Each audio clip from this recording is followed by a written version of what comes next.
D&Dark Souls is a dark fantasy adventure intended for older audiences. Content warnings can be found in the episode descriptions. You were risen from the earth, given a second birth, when all has fallen into darkness, a chance to break the curse. Hello and welcome to D&Dark Souls, a dark fantasy actual play podcast inspired by mechanics from the Dark Souls tabletop role-playing game system and starring some of Fantasia's most fractured fairy tales. I am your host and scribe of the Great Flame, Ben Magnet. Hello, I'm Danger Dan Jerz, and I am playing the Prince, our jack of all trades of deprived origin, and last session Ben gave us an early April Fool's Day present. We took down the Red Fae, the Vermiform Fae, the Appendix Fairy. Woo! It will plague us no longer. That's canon. It's dead. And we finally got a backstory lore drop on the knight. Ooh. So welcome to the team, Sir Mordred. Yay! Hello, everyone. I'm Aaron, and I'm playing the Huntsman, our thief of fencer origin. And last time, we got the pretty lady bodice, and then we all wore it for a little bit, but then we slotted it into a statue, and that's how we released the Appendix Fairy, which we dunked on. Yay! You did. You dunked on that Appendix Fairy pretty hard. That appendicitis. That's what I gotta say about that. That was almost as forced as the Appendix Fairy. And then Mordred got like his 5th sword this campaign, and I'm still rocking my starter bow, so interesting. I haven't even considered my mace in a hot minute. You have a mace? He technically does, yeah. My modifier is +0. Anyway, it's nice that everyone on the team has finally revealed all their identities, and there's no more secrets and nothing new to learn. Finally. Yep. Hello, I'm Grayson. I was playing the knight, but it has been revealed. I'm playing Mordred, the knight that killed King Arthur. And, well, like Aaron said, I got my 5th sword, which is frickin' awesome as hell. So he's leaning a little bit more into the offensive abilities that he has. So we got 2 awesome rings last time. And then on top of that, increased a few abilities. We dealt with the Appendix Fairy, and now we are here outside this shrine place. And I think there was like a voice or something, but we still got to figure out what's going on with that. My name is Daniel Cruz, and I am playing Pinocchio, the real boy, our cleric. And last session, Ben threw, honestly, my favorite of all references he could have pulled, the Appendix Fairy, for a horrifying boss fight. And I want to say I, just dumped a bunch of damage into one of my lightning spears. That feels like something I did. I'm pretty sure that is. I'm going to say yes. It has been 1 week, monsieur. What the hell? I know. I've had a lot of good stuff to go in and out of my head this week. 75 damage sounds right. Nothing else of import happened. Exactly, nothing. Hi, I'm Jordan, and I play the Spider. And last time, I'm going to try my best to remember what happened prior to the Appendix Fairy, because a lot happened. After resolving the situation with the evil stepmother and Cinderella, we spent some time in that sanctuary, had a beautiful conversation with the fairy godmother, started to have some opening conversations with Miss Muffet with Patience, and then we went back outside, and there was a cool fountain that we got to splish splash with, and then we played Pretty Pretty Princess for a little bit, and then nothing happened, and then Mordred got a sword, and it was really cool. But the Spider, being one of the few that actually knew a little bit of the story and legend of Mordred, but knew that they couldn't quite be that accurate, mostly interrogated him on, well, you have a new beginning, you have a new start what are you going to do when it's all over? So I'm very curious to see what Mordred will do when we do get out of all of this. We all gonna fuck this shit up. Hell yes! Well, with all that, let's dive right back into the darkness. As I've said before, anyone who can come up from nothing and attain nobility is truly admirable indeed. You have my admiration, and I hope I have yours. I am going to need it. And he's going to take off inside. The hell happened to him? That was oddly sentimental. I'm worried. Same, and I'll chase after. Yeah, I think we'll run after. Yeah, that was Yep. All right. All of you follow the prince inside the monastery.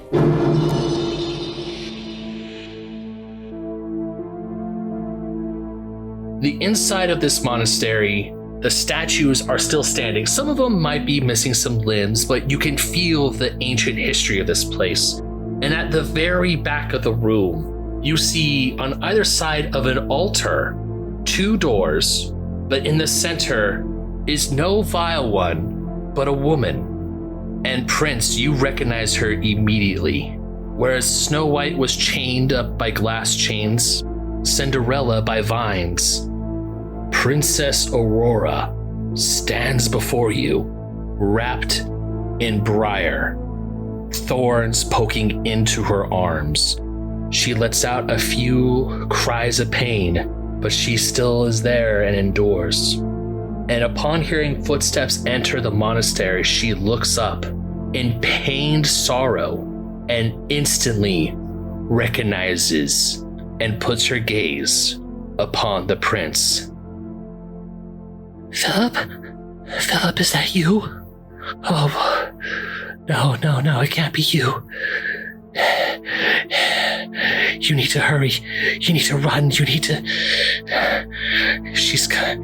It's coming. You need... Hurry, you need to end me. End me now. End me before the curse comes. End me before I destroy you. Hurry! And the prince is going to very confusedly pull out his royal seal with the name Edward and look back and forth at the princess that he absolutely recognizes and can't place. And the name Philip feels correct, but clashes with what he sees. And looking a little bit deeper and more heavily at the paper, looks through the wear and tear and says under his breath, "Fuck. Edward was the middle name." Jesus Christ. And he looks up, takes a couple steps forward, and says, Is that really you, Briar Rose?" It's me. I'm here. But you have to hurry. The longer you're here, the more powerful it gets, and I can't hold it off for long. I'm so sorry. But you need to end me. You need to end me now. You need to do it. He is going to steel his resolve. He's going to take some steps forward slowly, and without an easy way to kill her, he is going to look to the briar patches to see if he can fashion anything sharp enough to do the job. He is going to wrap one of the vines from the briar patch around his scepter and try to break it off. He is going to look very sorrowfully and is going to whisper to her, "I'm sorry. I couldn't be your prince. And I thank you for being my pauper." Oh. She looks up and says, "You were always a prince to me. You were never a pauper. I'm so sorry. I'm so sorry we have to do this, my love. But you must hurry. It's... No. It's... No. And she looks up, and her eyes that were once a solid, beautiful, deep blue now change to a malevolent yellow. Her skin starts to grow clammy as the briars start to recede. As she looks up at you and goes, "This was Maleficent's final curse to me when I cursed her. You need to run. Run away. Run now." This all ends if I kill you, right? Not unless I kill you first. He's going to raise up the scepter and, with a tear, bring it down on her, while slipping onto her finger the sacrifice ring that I purchased from the previous level up, where once per game, when the wearer of the ring dies, they come back without being hollowed and without losing anything. I slip that ring on in an attempt to outsmart the curse, because what was required was that she be killed, not that she die. Your sleight of hand from your pauper days as a thief works. The ring is attached, but she catches your hand before the scepter reaches her head, and her body continues to contort and elongate, and she throws you back into the main hall. Her dress morphs, she elongates, and with a screech, she plunges her fist into the ground and brandishes a large, flaming sword. For unfortunately, Briar Rose is now gone, and what stands before you is a monstrosity, ready to dance to the death, kill you all, and serve the mistress of all evil. Roll for initiative. All right, everyone, so you're going to need to get on board with an awful lot very quickly. Long story short, that is the Princess Aurora. She is cursed. I snatched an item from Sid, the magician, that is supposed to protect us from death, to prevent us from being hallowed. That is on her finger right now. Theoretically, if we kill her, she should revert back to normal. So, don't hold anything back. Just ignore what I will be doing and saying going forward. Very well. Already done. And with that, the dancer is going to move to both Mordred and the prince, and she's going to immediately make 4 attacks. Oh no. Don't say things like that. Well, Grayson, Nat 20. she rolled a nat 20 on you. Let's go. For Dan, she rolled a 29 to hit. Holy shit. That will hit. Okay. I'm going to do the attack for Dan first, because it is 4d6 plus 8 plus 6d8 fire damage. Pinocchio, I hope you're ready. So scared. I'm not even the one being hit. I'm scared. Grand total of 57 damage to the prince. Are you sure you don't want me to take the crit and Mordred to take the 57? If you want to take the crit damage, I will gladly switch. Because I can survive the crit, I don't think he can. Okay. Grayson, you take 57 damage. Okay. I will, just for full transparency, I will be using Aldrich's Ruby Ring to treat this critical damage like a regular hit, and so the damage will be just normal. Oh, hell yeah. If that changes your equation, then you can have me take the 57 and Mordred take the crit. Nope. So because of your ring, the damage will be just done as normal, so I'll just roll for normal damage. Sound good? Sounds good. That's a 1 and done, so that's my 1. The one has been done. I mean, this is probably the only time it's going to make this much of a difference, so good call. 37 total damage to the prince. Okay, that's not as bad. I was prepared for that to be... Okay, we're good, we're good. We're good. Well, not good, but I see what Dan did. He chose the lower one. interesting. Well, if you're bloodied, then it double screws me over. Oh, yeah. Because then he starts taking all of it, right? So she swings with the sword first, and now she's gonna do her twirl attacks. Grayson, are you bloodied? Yes, I am. So all of this damage is going to go to me Oh, because I can't turn off. Northern Light is not optional. Oh no! Oh no! Well, this first one is gonna go to the prince. I'm just gonna lay that. So whatever the dice rolls, it's gonna happen. Okay. I mean, we can't say no. That is 30 to hit, Yeah, that'll hit. and this next one is gonna go to Grayson. Nuh-uh. It's going to go to me. 32 to hit. All right. 22 slashing damage and 27 fire damage. All right. So, first hit. Actually, no. Either way, I am dead. Because I have to take 47 damage twice. I do have an ability that lets me ignore one of those hits. The other one just barely kills me. Well, as the dancer twirls around, in some cruel irony, the monster before you, your one true love, ends you as you get slashed and kicked so hard that the metal fused in your skin cracks and bends in on itself, and finally her sword drives through your own body.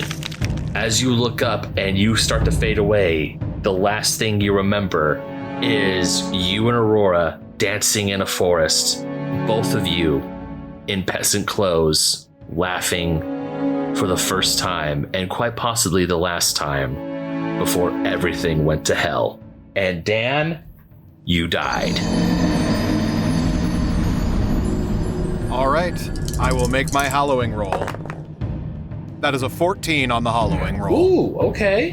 What does a 14 mean? It means you win. Yay! You come back with a nuke. Oh, the Dark Souls nuke, I see. So, a 14. Indifference. Death does not care about you. Why should it? You are merely one more thing cursed to resist your natural end. No changes occur. Oh, wow. Oh. Interesting. That feels both thematically appropriate and a little insulting. That's the universe's way of saying walk it off, champ, you're fine. Yeah, rub some dirt in it. So, I'm going to roll a d4. If I roll a 1, you will enter the fight at the top of the order. And, oh, look at that. I rolled a 1. Sweet. The bonfire is right outside the door, so that makes sense. Yeah, it is right outside the door. So you know what? Because the bonfire is super close, I will have it so that if anyone else dies, you will just have to wait one full round. So right before the dancer attacks, that is when you will respawn. And you will have to re-roll initiative, just letting you know. Reroll position too? Yes, re-roll position as well. And yeah, that's the dancer's turn. So she essentially just one-shotted one of your guys right now. The toughest guy. Good luck. And with that, Real Boy, it's your turn. Yeah, Pinocchio, you got this, buddy. Save us. So Pinocchio watches the dancer like lunge forward, starts sweeping her swords, watches the first blow hit the prince. As he grabs his charm, he starts saying, "Your Highness, do you?" Watches the second blow hit and he fades. "Sir Knight, do you need assistance?" I certainly wouldn't say no. That's a yes then. Also, above table, I have a really cool thing with Clarent that I could do. So, if by chance you could hold your turn for after that, that'd be great. Problem with like all of my heals is that they're touch distance. Ah, So could I ready a heal if the prince comes within range for me to heal him? You mean the knight? The knight? That's what I mean. I keep saying the prince. I mean the knight. I'll allow it. I'm so used to the prince being like the bigger tank, but there's no prince right now. No, the prince is dead. she does get attacks, but yeah. Yeah, she's gonna get an opportunity attacks. Ugh. Yeah, no, I'm gonna stop here behind what I hope is a pillar. It is. Was your Yorshka's charm thing touch? I thought that was sort of a radius. It's a 20-foot radius. It's too far. Aw, bummer. Or at least not this turn. Yeah. But that means lightning, baby! But it also means, again, I could hold my heal for the night. I don't think he lives if he's trying to walk back to you. Yeah, she would have to miss her attacks. So do I pump in the lightning spear? Totally up to you. Because I will say that even with her base attack, I probably don't live. I think I see how this fight's gonna go. Yeah, same. Yeah, I think probably just lightning spear. Yeah. Yeah. Then I will throw out a lightning spear at her. That's gonna miss. Position. But then he won't be able to pump position into the lightning itself. Oh, dude, it's still damage. Rolled a 7. I guarantee. 7 plus what? No, that's 7. No, that's 4 plus No, 3. I know. What 7. is position helpful to you? You will not live one hit either way. If you have one position in your bank or your max position, you will die in one hit. My thought of how this is gonna go is we are all gonna die here. It's just we need to keep throwing our bodies at the brick wall until it falls. Zap Brannigan. That's what we are doing Yeah. right now up in this bitch. Yeah! You're gonna zap Brannigan her? I don't think we have a choice. Hell yeah. I'm with Jordan. I'm on board. There's no other way around this. I'm gonna pump 13 position into it to get to an even 20 A 20 will hit. and chuck my my spear. Okay, roll for damage. 22 damage. She takes 22 damage with the lightning spear. It's better than nothing. And that's my turn. Huzzah! All right, Huntsman, you're up. Well, I'm gonna shoot at her. Okay. All right, sick. 22 to hit. A 22 will hit. Let's go. Let's do a little bit of damage. 24 on the dice. Okay. And I've got 75 positions, so 24 plus 74. Oh, shit. You know, fair enough. Fair enough. Yeah. That is 98 damage. Okay. My God. Well, in true railgun fashion, you just power up and unload as she shrieks in pain. That hurt. As the dancer looks over, she sees Spider and Huntsman whispering at each other and like charading, like throwing our bodies at it and dying and then getting back up and running back in. We're like discussing the strat. Yeah. Just.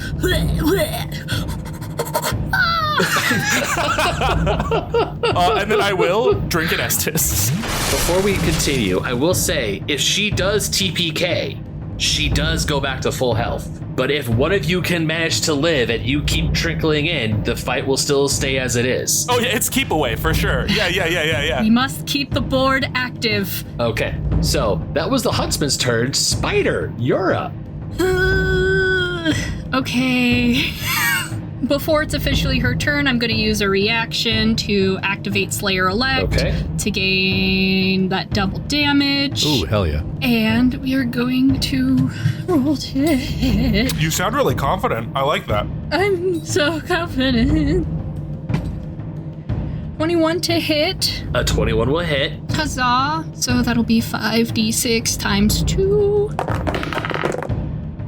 for 30 damage. Ooh. And then I think I want to pour in position to this, but also we need someone alive on the field. At least for one more round. As long as you leave yourself 3 position, you can parry one attack, right? That's true. And I will be taking at least one. That's true. Okay. How's it sound bringing myself down to at least base position? Oh, you do whatever you want to do. I just want you to know you have options. No, that's so fair and so true. I'm gonna pour in 34 position, so that'll make this damage do 64 damage. Okay. Okay, and then we'll do my wimpy second attack. 15 plus 7. That's a 22 to hit. Yes, it will. The 22 will hit. Sweet. That will be a nice, gentle 5 damage. Okay. I'm like, eep! And I'm gonna try and run off in a different direction so that if she comes for one of us, she's not coming for all of us. I'm kind of putting myself in a corner, but I just need to survive one more round. Okay. And then bonus action, drink an Estus. Delicious. And then I have an important question. When we die, does our stuff re-up? Like abilities and stuff? Yeah. Sweet. All right. Oh, so death is treated like a rest? It's the longest rest of them all. No, very fair. That is my turn. Okay. Mordred, you're up. Looking at her, noticing that he's still got one of her blades stuck in his side, he grabs the blade, blood leaking out onto the floor. All right, fine. If this is how this is going to go, we will be taking advantage of everything that we have in this world. And I think, for at least the moment, since I kind of understand what we gotta do, I'm gonna immediately dump in 2 position for my Knight Shield, and that's gonna increase my AC by 4, which I'm bloodied, so that increases it by 7. Ooh. It's definitely not gonna be 30, but that's gonna at least get me to 25. Okay. But that's only gonna be for 1 round, All right. because we are trying to buy time. And then I will go for... Fuck it. Let's do second wind bonus action. I get a little extra health. I might be able to survive 1 attack now.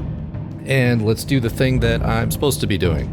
So we're going to go for the 2 attacks. All right.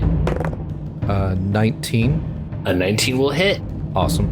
And then going to roll my second attack, and then I'll do damage. 18 to hit.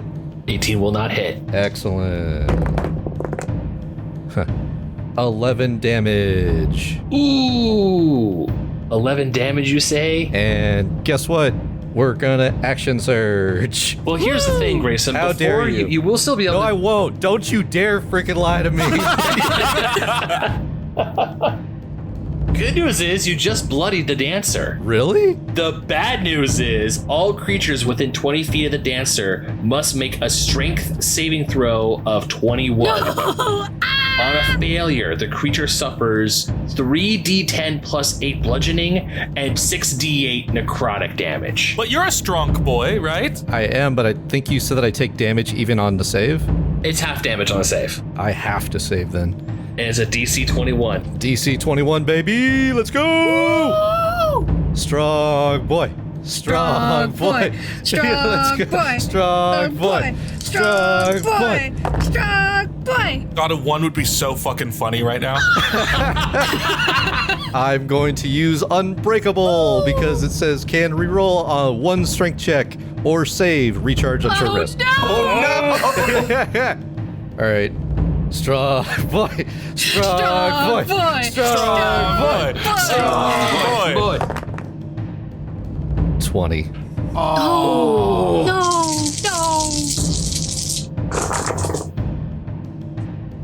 It's 48 total damage. Yeah, I'm dead. So, as you bloody the dancer, she screams and plunges her fist into the ground, pulls another dark, icy greatsword in what looks like to be a fury of blows, but to everyone else still has masterful precision. Both connect with the knife, chopping him into this. And Mordred, you died. And I need you to roll a d20 for the Howling table, please. Alrighty. Get stronger. I can only hope. 10? A 10. Ooh. Love that. Thank you, Ben. Love that. Forgotten. Some memory, some fragile recollection of your past or current life has gone. Between you and the GM, decide what this memory is and what effect its loss has on you. We just got it back. God damn it. Can we come back to me on that? Yes, we can come back to you on that. I need you to wait 1 full round until you can come back. Okay. Because now is the top of the round, and that means Dan's back. Yay! Our chances of getting TPK'd this turn just went down dramatically. Yay! Our chances of me getting wiped this turn just went up dramatically. Okay, so the dancer is going to move down here, and she is going to make her multi-attacks.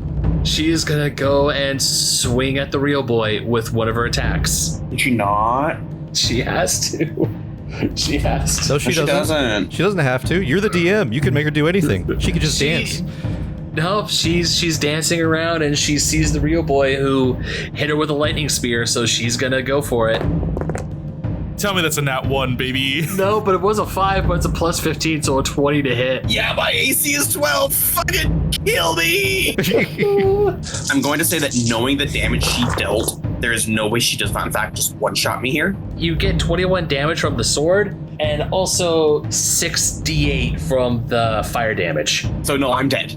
So yeah, you've been here before. You see the sword come in, and write down how many souls you had, because you died.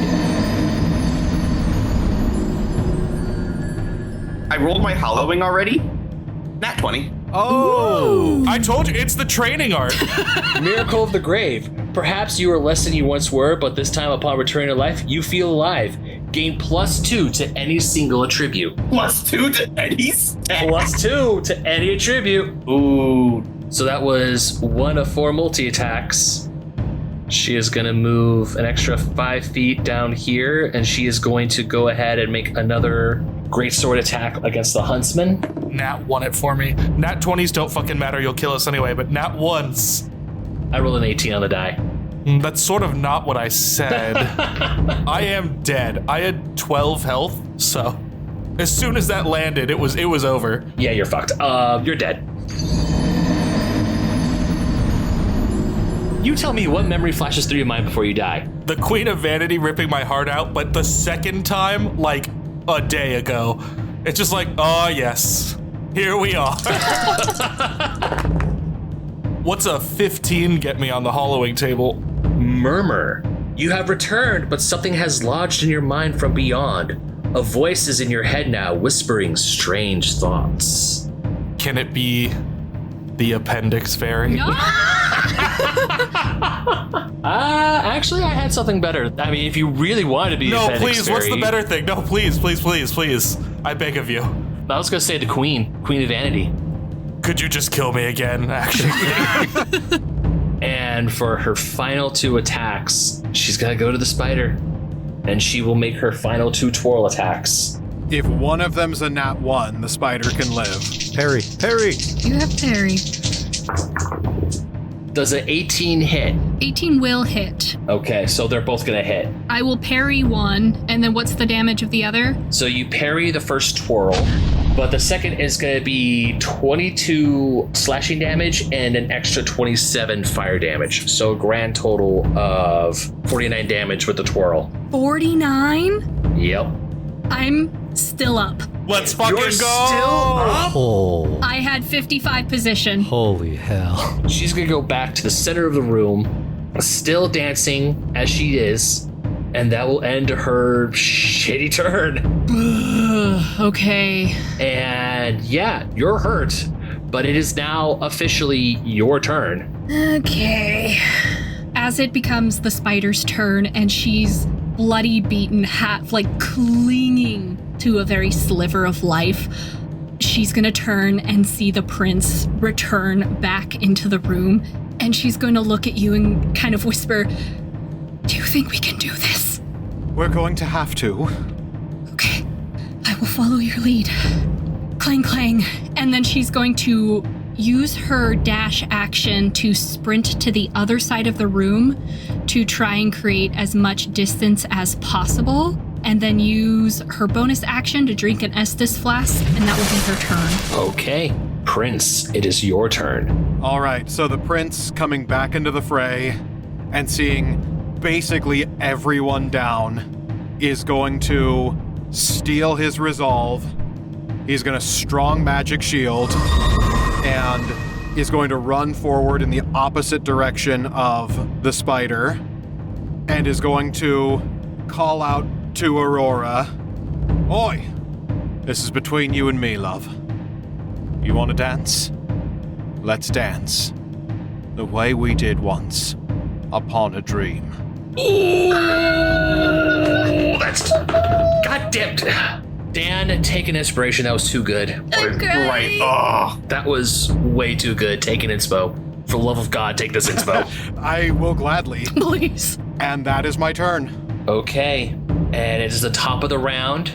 The dancer unexpectedly stops and leans over. Essentially what she's wearing is this metal face mask, but you do see her eyes, and you can tell that even though this curse has completely taken over her body, her mind is still in there, and you see one single tear fall down her cheek as she twirls and goes straight to you and will do all 4 multi-attacks against you. All right, that's what I was hoping. This is best case scenario. If she rolls a nat 1, it will negate everything. You ready? As ready as I'm gonna be. Oh my god. Natural 1! Fucking talking all of those about. dice were not above a 10. The highest was a 10. It was a 1, a 6, a 7, and a 10. Only one of those would have hit me. Oh my That's god. amazing! Your words worked! With that nat 1, Aurora Briar Rose does not want to hurt you. She does not want any more pain or suffering. Her mind finally taking over her body, breaking through this curse. She drops her swords down. Both of them miss you by a wide margin, lifts them up, and she twirls away, smashing the pillars, clawing and kicking at nothing but air.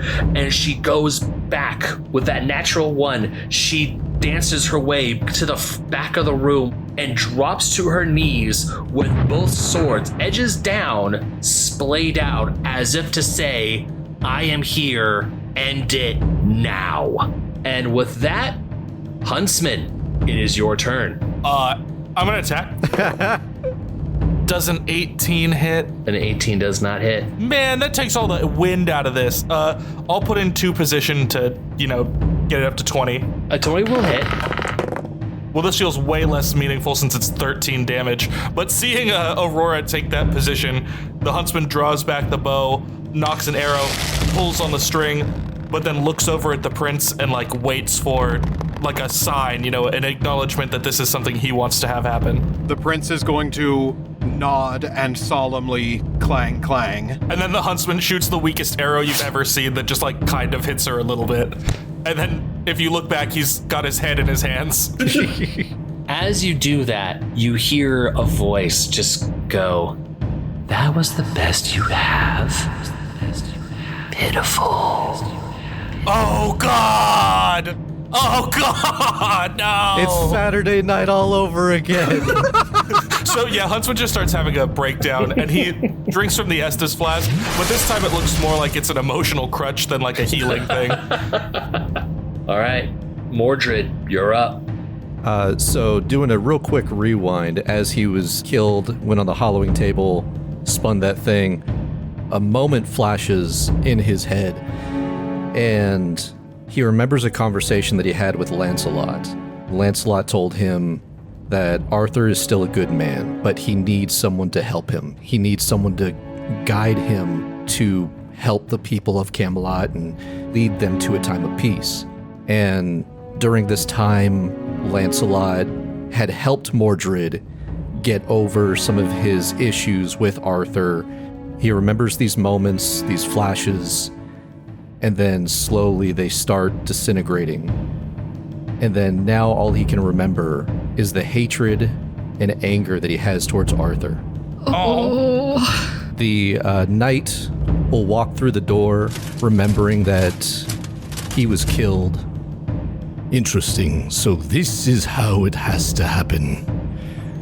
Aurora, Arthur, all of you.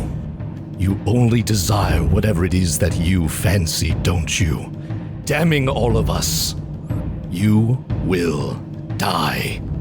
I am Mordred, the Bane of Pendragon. And I will spend 2 position at least to use Cursed Memory. Okay. Choose 1 foe. All attacks are made with advantage until it is killed. Just like Camlin. Oh, shit. You know what, Grayson? Take a thing of inspo. That was pretty damn good. Cool.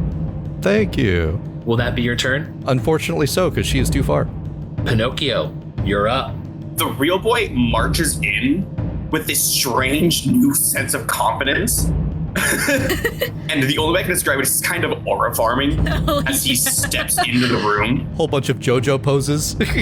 Locks eyes with Aurora and says, "You know, that was quite rude," and preps another lightning spear. But as he pulls back, there's like a glint in his eye, and what is usually a yellow turns to this brilliant blue as he channels the powers of the blue fairy.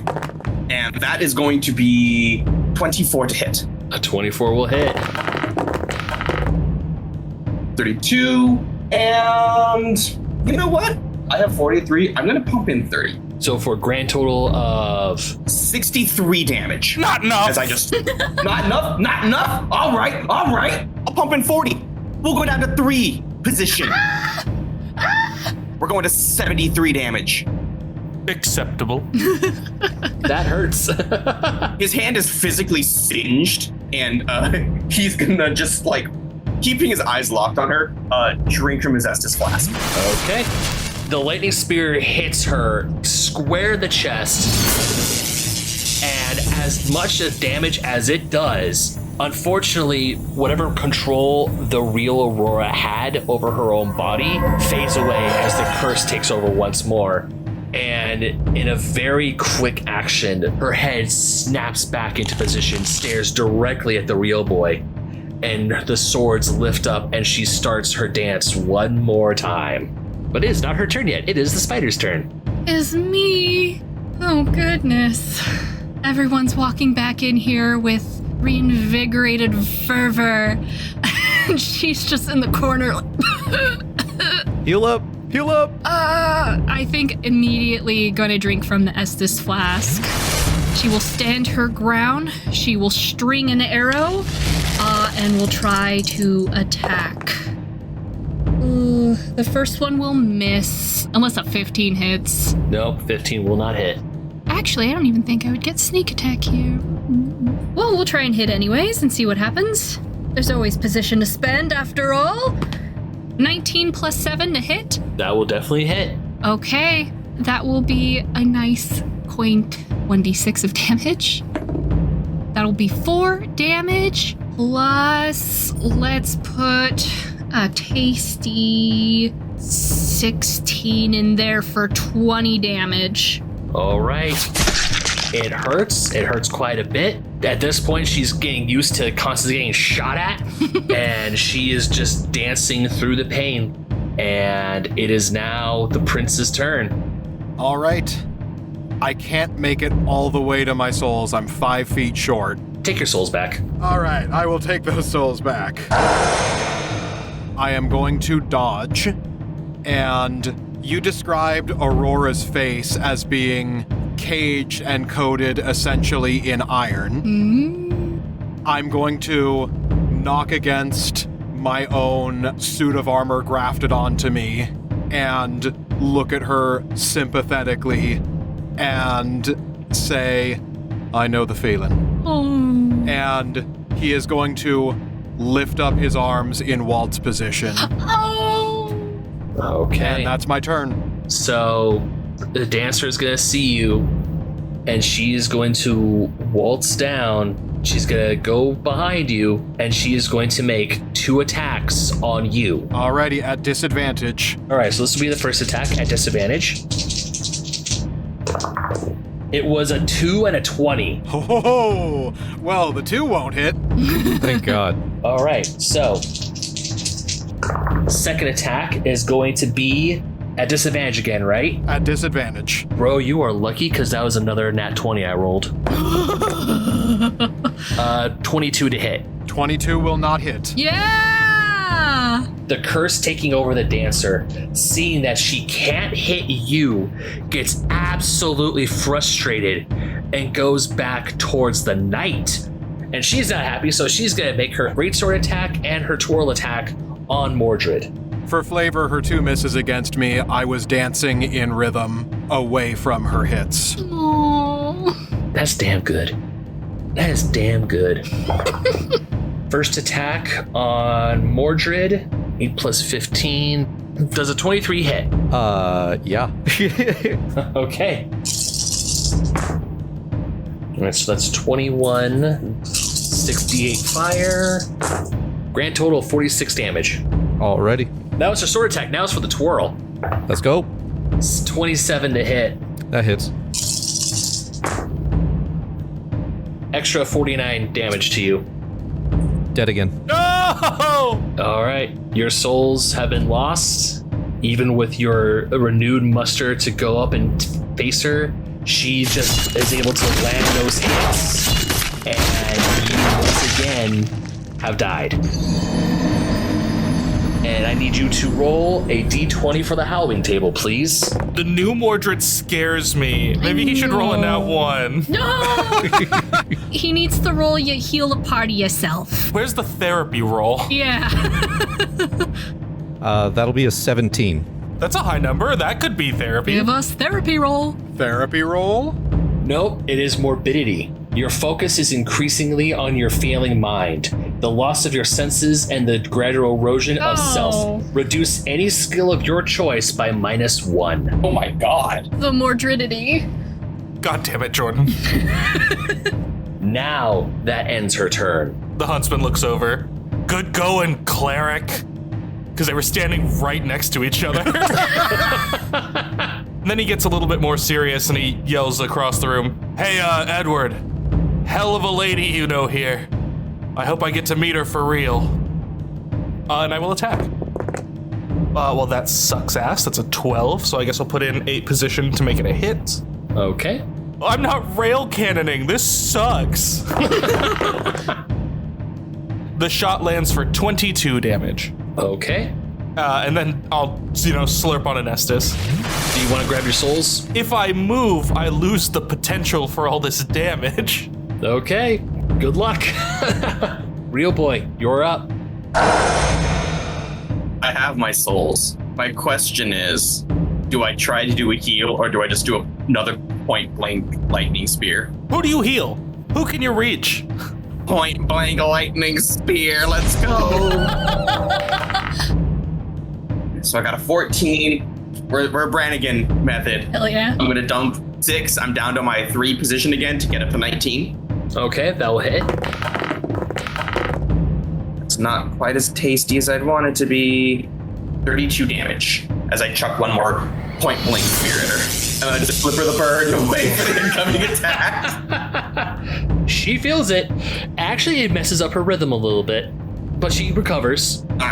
And it is now Spider's turn. The spider's gonna drink one more Estus flask. She has one left.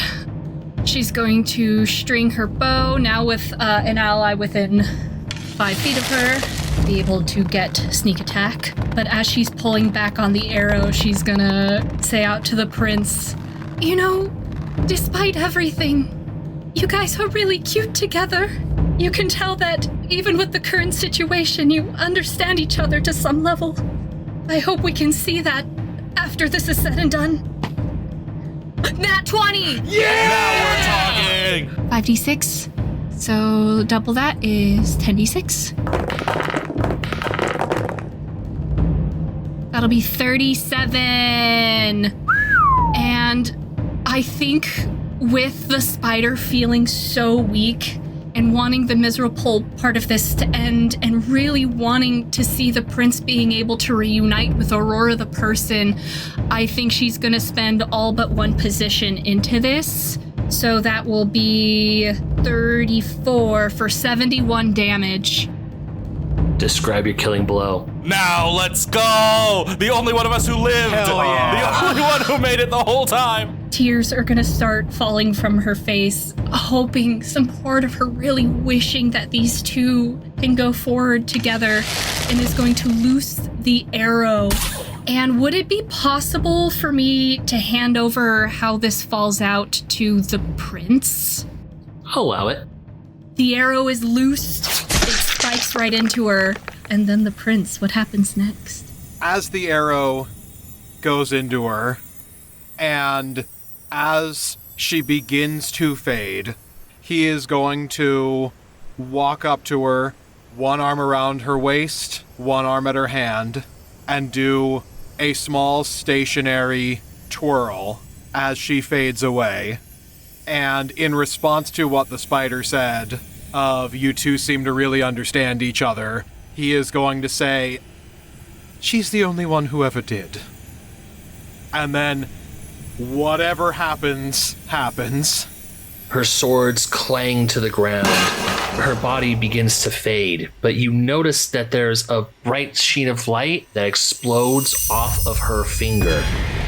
The ring that you placed upon her before she transformed is now destroyed. And as the monstrosity of the dancer of Briar Valley fades away, you hold in your arms Aurora Briar Rose, free of the curse of the Briar Valley, but not free of the curse of the Great Flame. And as she's coming to, she looks up and she sees all of you. She sees a spider just battered and beaten. She looks over and sees the Huntsman racing to grab the souls.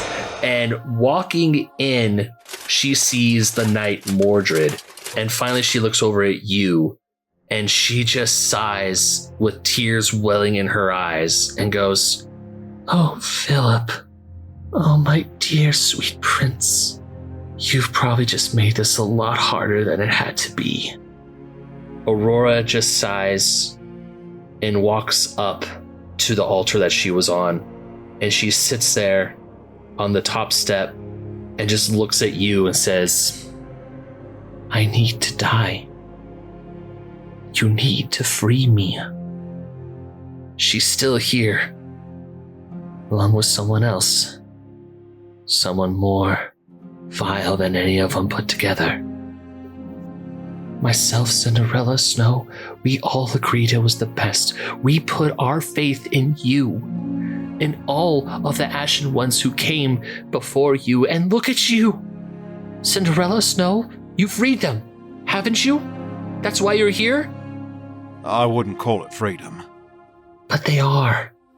They're free to do the work that we were called upon to do what we have been training our entire lives to do. Ever since we gained this title, we knew that when we would perish, we would serve the flame better. We all knew it. If it wasn't for those damned vile ones, everything would have been fine. But look, I know it's hard. You've seen this twice over. And she rushes up to the prince and places her hand on your cheek. But what you did right now is you gave me a chance to say goodbye proper. You must have been through hell and back, fighting what I became. And now, the last memory you can have is of me with a smile instead of that horrific thing. And I will forever be grateful for you for that. But please, it has to be done. There's no way you can cheat it. It was all we could do to halt their influence, and you're doing it better than we ever could. All of you. You truly are the ones. And once she's dead, then you can claim it. Become the Lord of Embers. And end this madness. The flame will be lit anew, and you all will see a brighter day, a better future for Fantasia. Not just 3 lives. Over millions? I need to make that trade. And I have. Myself, the other 2, we agreed. For the people, for this kingdom, and more importantly for you. Oh, I thought I lost you for good. My little pauper turned prince. No, I ain't buying it. Talk her out of this. Any of you. Your freedom provides a cold comfort, Aurora. It's not having done it before, it doesn't feel right. I know it doesn't. But it has to be this way.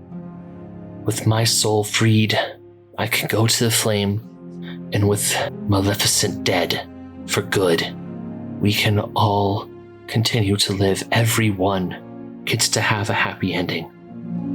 I know it doesn't seem that way, but if one of you takes the throne, we will all be safe. I'll do it.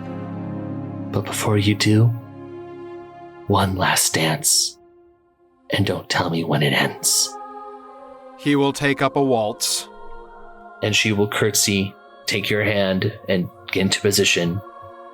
And as the two of you dance throughout the halls of the monastery, you do not see the walls. You see the first time that you were introduced as Prince Philip, betrothed to Aurora. Your mind flashes back to when you finally told her that you were a man from the streets, that you were plucked up, and you talked to the real Prince Philip, because he wanted freedom from aristocratic life. He claimed that he wanted you to be a prince so you can take his place and he could live as a free man among the common people. But you didn't realize that you needed to go to war. And Aurora telling you that she knew that you were not him, but you have the greatest comfort of knowing that she thinks you were always better than him.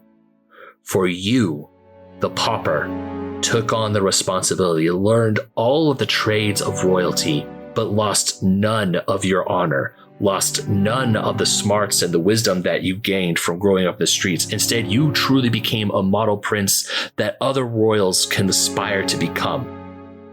And then the war broke out in full, and you fell. The real Prince Philip was never to be seen again. But to the world, you are Prince Philip, and you will be damned if anyone will take that away from you. And we dance until the prince / the Pauper works up the willpower to lift up his briar-wrapped scepter behind her back and end it. And she twirls one last time, looks at you, and points to the altar that where she was originally, and says, "There's something for you, my love. And if you take the throne, we will see each other again, and dance until the stars fall from the sky."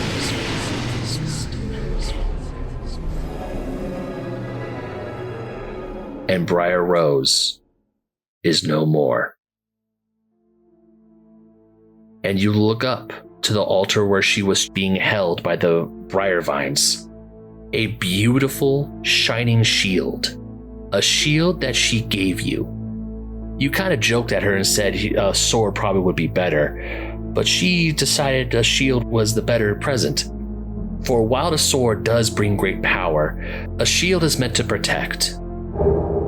And you attain your shield of virtue. And everyone who survived, I need you to add 25,000 souls to your soul bank. Sorry, Grayson. The prince is going to take up the shield and is going to solemnly look back to the rest of the team and is going to say, "All right, well, as I'm sure you've all pieced together by now, I ain't no bleeding prince. But if it's all the same to you, no one else needs to know. And if we keep this up, then you'll be looking at King Philip Edward Fantasia the First. I appreciate all of your help in all of this. I'm going to need a moment, but when all of you are ready, we'll go tear the bollocks off a bleeding dragon." You'll always be a foppish nonce to me, Philip. And as you look down, you see a bonfire beckoning you back to the flame. And as you all approach it, every single one of you feels a little bit stronger. For the blessing of Briar Rose grants every single one of you one level up. You were risen from the earth, given a second birth. When all has fallen into darkness, a chance to break the curse. The sound of battle cries, blood red dirt and crimson skies. The kingdom is pleading for its hero. Will you be the one to rise? Jesus, this is the most you guys have. This is the. Oh my god. Maybe she was a little too difficult. You act surprised all before recording. Ben's like, oh, you guys are going to die. Oh, it's so dangerous. We get in here and you're like, what? You're dying? Liar.